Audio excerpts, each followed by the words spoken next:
So, looking at this question, we've got up here an equation. It's a quadratic equation. It's got an x squared in. Then we've got a line which has no x squared in. It's got some k in it. We don't know what that is. It's just some number. But we've got to, first of all, show the x coordinates of any points of intersection satisfy this equation. For a point of intersection, where they cross, they've got to be equal. So the first thing to do is to put the curve equal to the line. That will give you their points of intersection. So the curve is x squared plus 360. Now it's asking us for the x coordinates, so we're not going to worry about the left hand side. They're both equal to y, so they're both the same. And the line is equal to k 5x plus 5. So if we put the curve's equation equal to the line's equation, if we solve that, we will find the x coordinates of the point of intersection. So what I suggest you do over here is to multiply this out first of all. So I got 5k lots of x plus 5k over there. Now this is going to be a quadratic equation. Quadratic equation, we normally have everything on the left and equaling 0 on the right. So I'll leave the x squared where it is. I'm going to shift that bit onto the left of the equals. I'm going to shift that bit to the left of the equals. So I'm going to have my x squared. Then I'm going to have my x bit, which will be this bit here, but it'll be s minus over here. And then I'm going to have my number bit. Well, I've already got one number bit here, my plus 360. This is also just a number bit because k is a number. Bring that across. That'll be a minus. Put it equal to 0. It looks like a quadratic equation looks. And if you look at the question paper, I've got what it wanted. I have to show that it satisfied that equation. That is the equation that they've got on the paper, so I'm happy with that. I've got that done. Okay. Part B. Part B, it says intersects in 2 points. I've got a quadratic equation. I want 2 answers. Think back to the last one we did. What's that suggesting to you maybe? 2 answers from a quadratic equation. The discriminant is greater than 0, yeah.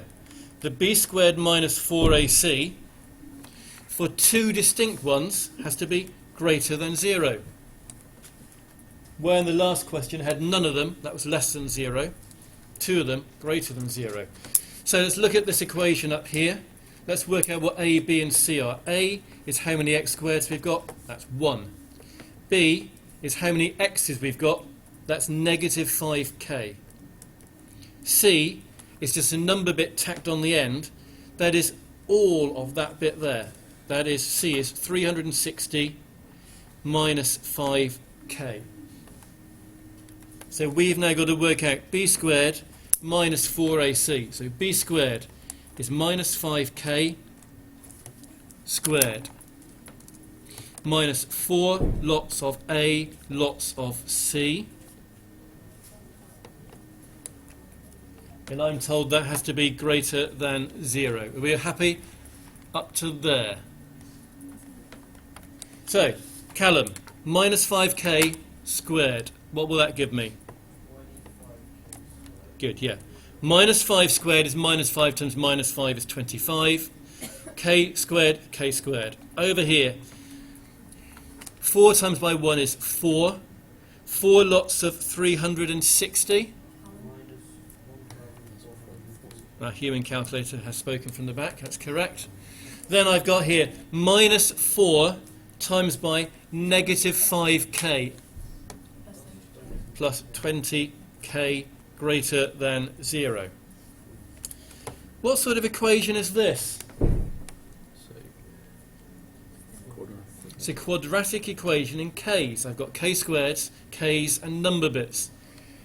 Much more user-friendly, I think, if we write the k squared bit first, then the k bit, then the number bit, put that equal to 0. Now, here is our challenge for Callum. Callum, Can you factorise that? Probably. Most impressive if you can.